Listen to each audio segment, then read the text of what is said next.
तिलक मिट जाएगा। मान लो तुम्हारे पास में कुछ होगा तो वो छूट जाएगा, पर ये गले में पड़ा हुआ रुद्राक्ष, गले में पड़ी हुई तुलसी की माला, अगर तुम्हारे प्राण भी छूट गए तो वो तुम्हें नरक नहीं भेज सकते, वो तुम्हें शिव धाम ही भेजेंगे, भगवान शंकर के धाम।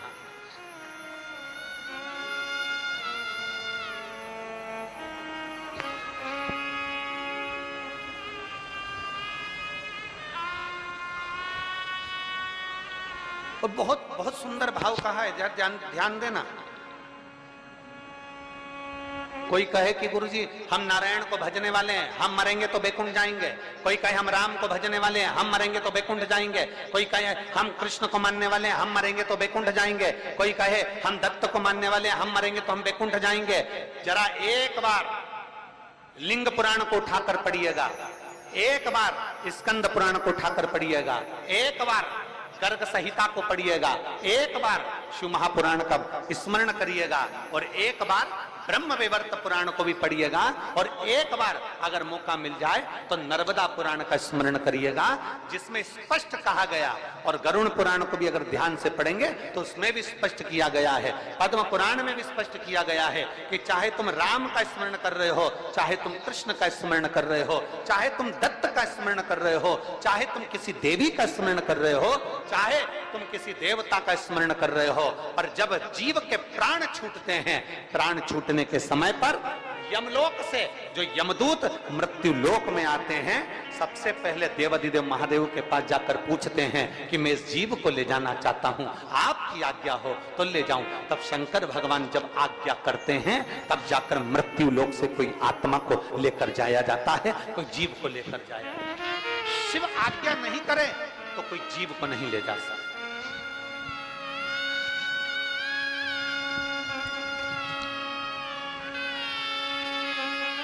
राम को भजोगे तो भी आज्ञा शंकर ही करेंगे, कृष्ण को भजोगे तो भी आज्ञा शिव ही करेंगे। तुम ये मत सोचना कि मैंने चतुर्थी का व्रत करा तो मेरे को माता जी वर दे देंगी, वर भी देना है। आप शनिवार का व्रत कर लीजिए, मंगलवार का व्रत कर लीजिए, सोमवार का व्रत कर लीजिए, आप सारे देवताओं का व्रत कर लो, किसी भी देवी का व्रत कर लो, किसी भी देवता का व्रत कर लो, गणेश जी का व्रत कर लो, चाहे ब्रह्मा जी का व्रत कर लो, चाहे किसी देवता का व्रत कर लो, उसका फल बिना शंकर के पूछे मिल नहीं सकता। शंकर जी जब आज्ञा करते हैं तब देवता पर फल प्रदान करते हैं। शिव आज्ञा करेंगे तो फल मिलेगा, शिव आज्ञा नहीं तो फल मिलेगा। इसलिए इस लाइन को फिर से गुनगुनाओ, तेरी कृपा, बोलो बोलो सब बोलो, तेरी कृपा बिना न हिले एक भी अणु, लेते हैं श्वास तेरी कृपा से। बेतवा के तट के लोग, बेतरवती के तट के लोग इतना धीमा बोलते हैं।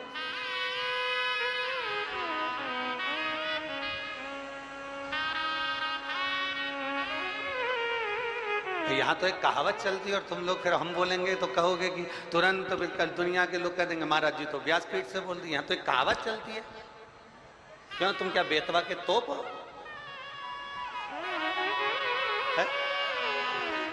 तो यहाँ तो कहावत चलती हो, तुम जरा जम के तो बोलो हर हर। तो ये तो तुम्हारे भीतर एक बल उत्पन्न करता है। कोई भी व्रत कर लो, कोई भी अनुष्ठान कर लो, कोई भी पूजन कर लो, कोई भी शरणागति ग्रहण कर लो, बिना शिव के सब खाली है, बिना शंकर के सब खाली है, शिव के बिना सब अधूरा, शंकर के बिना सब सूना है। जहां शिव नहीं वहां कुछ है।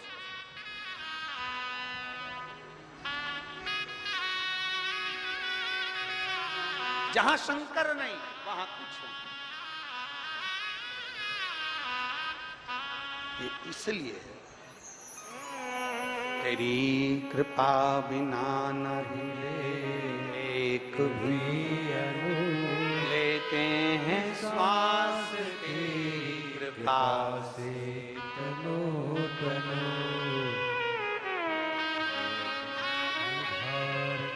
ये शिव की कृपा, ये उसकी उदाहरण।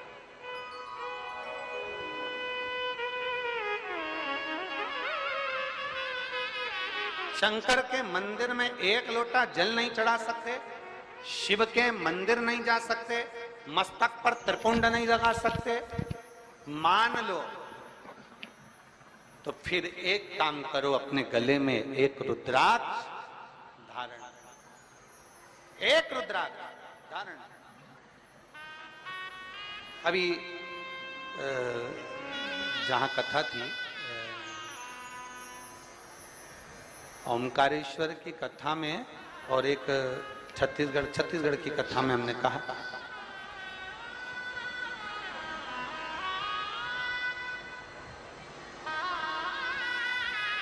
था कि माँ अपने बच्चे के हाथ पैर में, माँ अपने बच्चे के हाथ पैर में काला डोरा बांधती है। अभी कथा में कहा था, आप लोगों ने सुना था। माँ अपने बच्चे के हाथ पैर में गले में काला डोरा बांधती है। क्यों बांधती है? बच्चे को नजर से बचाने के। फिर हमने कथा में कहा था, बचपन में बच्चे के लिए काला डोरा बांधा जाता है, और बच्चा जब बड़ा हो जाए तो बचपन में बच्चे को नजर से निवेदन है कि उसके गले में एक रुद्राक्ष, एक तुलसी की माला जरूर बांध देना। बचपन में काला डोरा नजर से बचाता है, और रुद्राक्ष और तुलसी की माला हमारे बच्चे को गलत काम से बचा लेती है, गलत जगह से बचा लेती है। अपने बच्चे को गलत संस्कारों से, गलत जगह से, गलत विचारों से, गलत दृष्टि से, गलत सोच से बचाना है तो अपने बच्चे के गले में एक रुद्राक्ष, एक तुलसी की माला का होना जरूरी है। एक रुद्राक्ष का होना, पिना दो। हंसे दुनिया हंसे तो, कहे दुनिया कहे तो, बोले दुनिया बोले तो। महाराज 6 सूत्र में से फिर अगला सूत्र देवऋषि नारद को कहा गया कि नारद, अगला सूत्र है, जो सूत्र है 4थे नंबर का, पंचाक्षर मंत्र का जाप अपने मुख से करते रहो। नमः शिवाय, नमः शिवाय, नमः शिवाय, नमः शिवाय, नमः शिवाय। पंचाक्षर मंत्र का जाप जितना बन सके उतना करो। पंचाक्षर मंत्र का जाप ना कर सको, षडाक्षर मंत्र का जाप करिए। ओम नमः शिवाय। षडाक्षर मंत्र का जाप नहीं कर सकते तो श्री शिवाय नमस्तुभ्यम का जाप करिए। और इतना भी नहीं कर सकते तो जो तुम्हारे गुरु ने तुमको मंत्र प्रदान कर दिया, उस मंत्र का जाप करते रहो तो भी शिव कृपा हो। जो दिया, पंचाक्षर जपो, षडाक्षर जपो, ना बन सके तो श्री शिवाय नमस्तुभ्यम, एक बार जम के बोलो जरा, श्री शिवाय नमस्तुभ्यम जपिए। भगवान शंकर की शरणागति ग्रहण करिए, शिव तत्व को प्राप्त करिए, शिव की शरणागति को प्राप्त करिए। एक माँ ने पत्र में लिखा, सोच में पड़ गए, 9 वर्ष के बाद तो भगवान ने संतान दी, और वो भी बच्चा बता रहे हैं कि ठीक नहीं है, इसकी सोनोग्राफी में आया, और उसको अपने मुख से भगवान के मंत्र का जाप, पंचाक्षर मंत्र का जाप करना, ये अगला भगवान शिव के मंत्र का जाप। भगवान शिव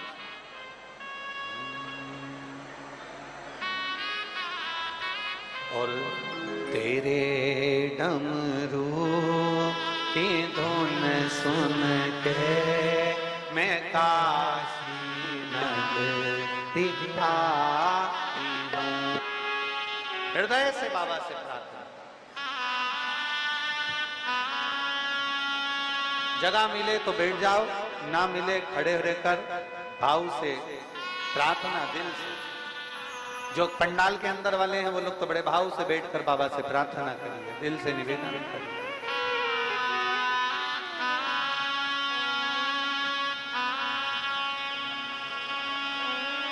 साथ में बोलेंगे,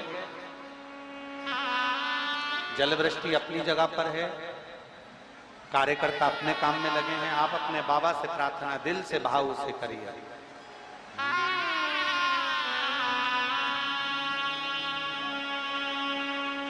श्री शिवाय नमस्तुभ्यं श्री शिवाय नमस्तुभ्यं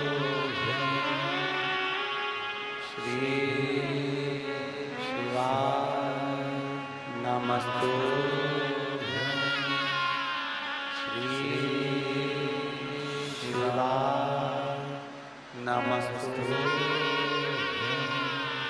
श्री शिवाय नमस्तुभ्यं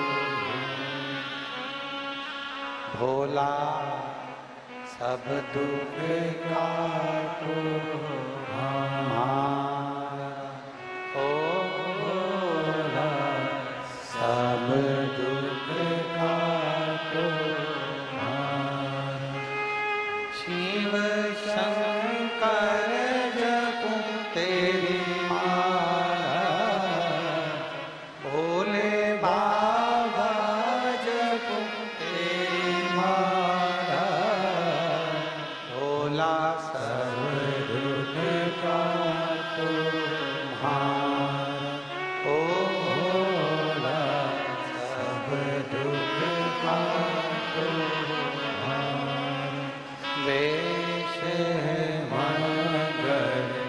ये भी भगवान शंकर की शरणागति के बराबर है, शिव को प्राप्त करने के बराबर, शिव को प्राप्त करना। और आखिरी का जो सूत्र कहा गया वो सूत्र है कि शिव महापुराण की कथा को सुनने के बाद अपने भीतर, अपने अंदर मनन चिंतन, कथा का मनन चिंतन अपने भीतर,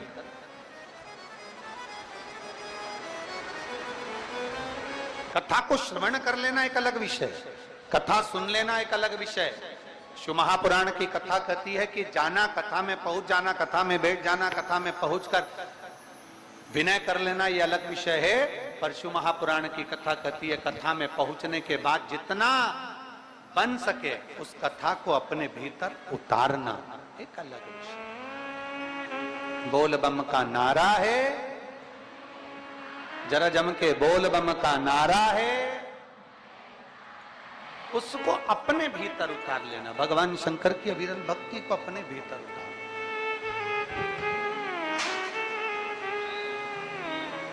शिव कथा कर रहे देवजी नारद। ये 6 सूत्र है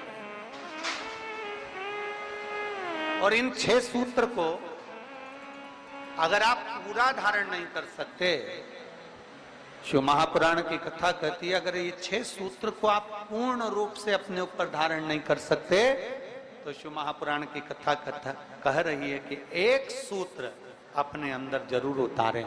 इन 6 में से एक सूत्र भी अगर हमारे भीतर उतर गया तो हमारे देवाधिदेव महादेव को प्राप्त करने में देरी नहीं लगे। 6 में से एक सूत्र भी हमारे भीतर।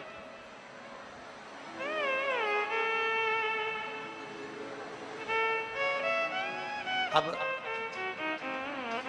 ये आपके ऊपर निर्भर करता है, ये आपके ऊपर निर्भर करेगा कि आप कौन सा सूत्र अपने भीतर उतार। चंदन लगाना है मस्तक पर, त्रिपुंड धारण करना है मस्तक पर, या शिव के मंदिर में 1 लोटा जल चढ़ाना है, या गले में रुद्राक्ष धारण करना है, या पंचाक्षर मंत्र, षडाक्षर मंत्र, या श्री शिवाय नमस्तुभ्यम बोलना है, या भगवान शंकर की कथा को श्रवण करना है, या भगवान शंकर की कथा को श्रवण कर कर अपने जीवन में उतारना। ये आपके ऊपर निर्भर है, ये आपके ऊपर निर्भर है। 6 सूत्र में से एक सूत्र अपने भीतर उतारना। शायद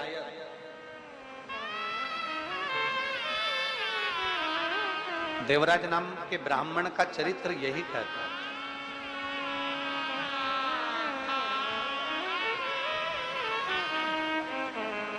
शायद देवराज नाम के ब्राह्मण का चरित्र यही कहता है कि 6 सूत्र में से देवराज नाम के ब्राह्मण ने एक सूत्र अपने अंदर उतार लिया, और वो सूत्र कौन सा था कि चोरी का धन लेकर जा रहा है, चोरी का सामान उसके साथ में है, चोरी के आभूषण उसके साथ में है, और उसने एक सूत्र अपने अंदर उतारा कि चोरी का भी धन उसके साथ था, तो भी भगवान शंकर के मंदिर में जाकर, भगवान शिव के मंदिर में जाकर बैठ गया। 6 सूत्र में से एक सूत्र है शंकर की शरणागति, शंकर का द्वार, शंकर की चौखट।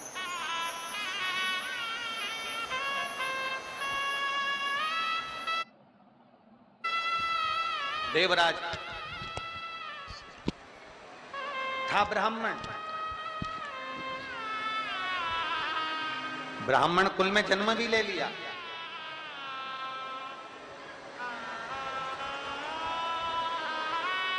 ब्राह्मण के घर में जन्म भी हो गया, पर ब्राह्मण तत्व से, ब्राह्मण कर्म से वंचित, ब्राह्मण कर्म से वंचित है। 2 चीजें हैं शिव महापुराण में बताई है, एक प्रेम और एक भ्रम। एक है प्रेम, दूसरा है भ्रम। प्रेम बिखरे हुए को भी जोड़ देता, और भ्रम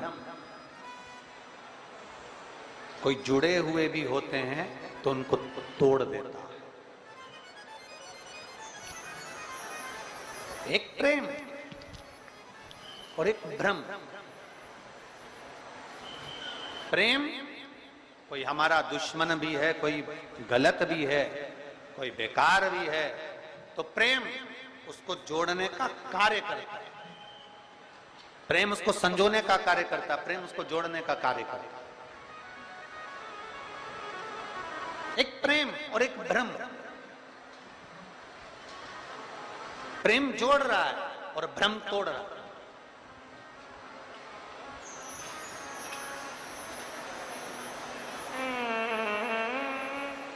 प्रेम का काम है जोड़ना।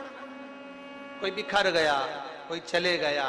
देखियो शिव महापुराण में एक संवाद आता है, जब भगवान श्री गणेश जी महाराज ने भगवान देवाधिदेव महादेव और माता पार्वती जी की परिक्रमा करी तो प्रथम गिनती में श्री गणेश जी महाराज आ गए।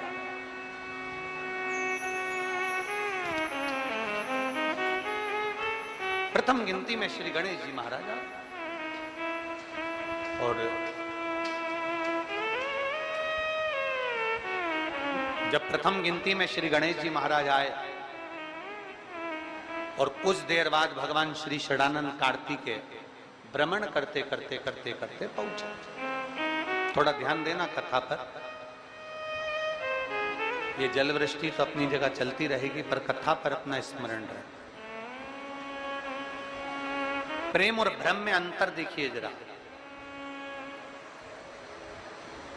षडानंद कार्तिकेय लौट कर आए, मोर लेकर गए थे, भ्रमण के लिए गए थे।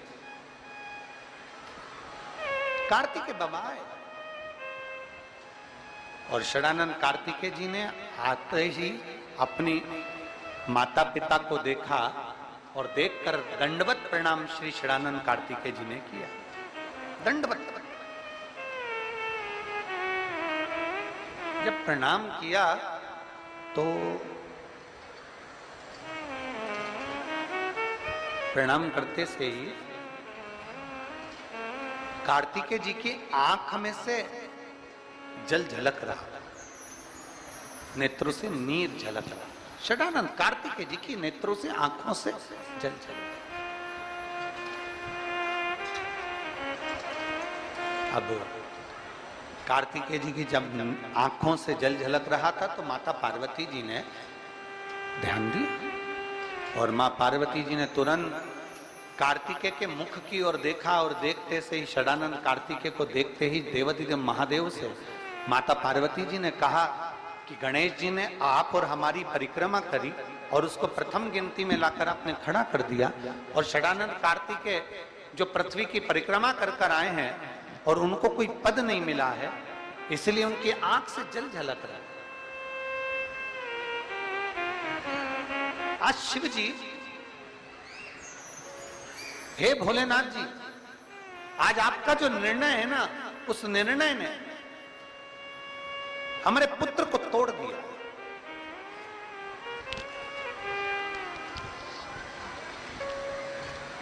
आज जो आपका निर्णय, इस निर्णय ने हमारे बेटों को तोड़ दिया। ये निर्णय कुछ श्रेष्ठ नहीं हुआ। और निर्णय भ्रम्य हो गया, ब्रह्म। गणेश जी आपकी और हमारी परिक्रमा कर लिए। गणेश जी ने आपकी और हमारी परिक्रमा कर ली और वो प्रथम गिनती में आ गए। और यहाँ षडानंद कार्तिकेय पूर्ण पृथ्वी की परिक्रमा कर कर आए और उनको कोई पद नहीं मिला। ये निर्णय कुछ भ्रम में हो गया। और पार्वती जी ने देवादिदेव महादेव से कहा, बाबा ओघड़दानी, प्रभु स्वामी, बस यही बात है कि प्रेम जोड़ता है, भ्रम तोड़ता है। और भ्रम ने तोड़ दिया। षडानंद कार्तिकेय रुष्ट होकर श्री शैलम पर चले गए और श्री शैलम पर जाकर षडानंद कार्तिकेय जी अपनी साधना में, अपने मौन होकर अपनी तप साधना में बैठ।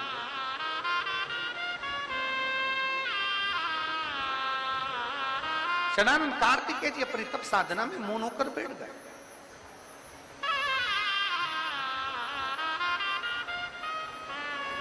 महाराज